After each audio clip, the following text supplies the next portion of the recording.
evening. I have two questions. One of them relates to the Longfield Avenue site and also ties in with the Stubbington bypass. Just for a layperson, it looks like an awful lot of trees and hedges were removed that didn't need to be done so. So my concern is if that's going to happen, would that happen along Longfield Avenue as well? Would there be a little more, what's the word, care taken or to make sure that those stayed in place? Because at the moment it's quite a nice shady area down there, there's lots of trees and hedges. I think the cycle path runs along it as well, so I wouldn't like to see us lose more mature trees and hedges. The other one relates to... Can I just do that one first, just so it's not lost, because that's an important point. Obviously the bypass, yes, lots and lots of trees were taken out because the road was going in and the levels of the road and everything else that had to be done. That said, thousands of new trees will be planted in mitigation. Of course, they won't be as big as the ones that came out, but they'll certainly be in much greater volumes.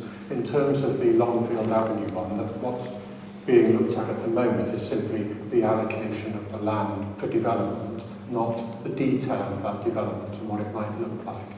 So the points about what would be retained would be part of the planning application, which would presumably then follow. Of course, that said, there is a planning application already live on that site, which you could look at to see, how it is the developers at the moment are thinking they might deal with the landscape and everything else, which is important and which is there. But it would be a matter for, as I say, the detailed planning permission application rather than for this local plan. This plan is literally a line around a piece of land saying housing and a line around much bigger pieces of land around it saying green space. And your second point? Thank you. My second question relates to Fareham Town Centre. Now, I'm very much approving of reusing brownfield sites and re-looking at the use of the centre, because at the moment, sadly, there's a lot of very empty spaces. Query though, I thought the centre was under private ownership, because obviously if it was owned by the council, it would give you a much wider scope to redevelop. Okay, Fareham Shopping Centre is all of the land it sits upon belongs to Fareham Borough Council, and the centre itself belongs, in terms of an equity share, 85% to Roubaix Group, who own the centre, and 15% Fareham Borough Council. Now, it doesn't mean we could knock down 15% of it and build houses on it or something, but it does mean that, yes, you're right, it's effectively in private ownership. It's also on the market. So, there are always possibilities. In fact, it's always on the market, something like most shopping centres are. But it is available for purchase at this moment, and probably for very considerably less than the Roubaix Group paid for it.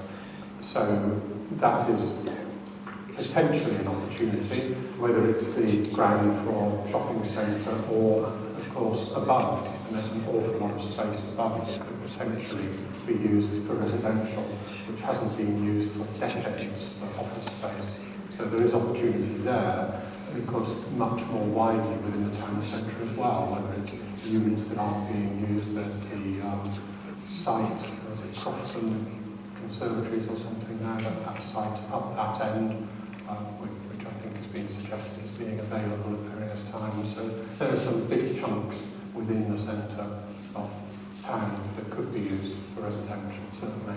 And that work is more for the later part of the plan, by which time all of those sites will be able to be identified. But you're absolutely right to talk about private interest, because the council doesn't own a great deal more than our car parks, really, Fernham Hall and the civic offices.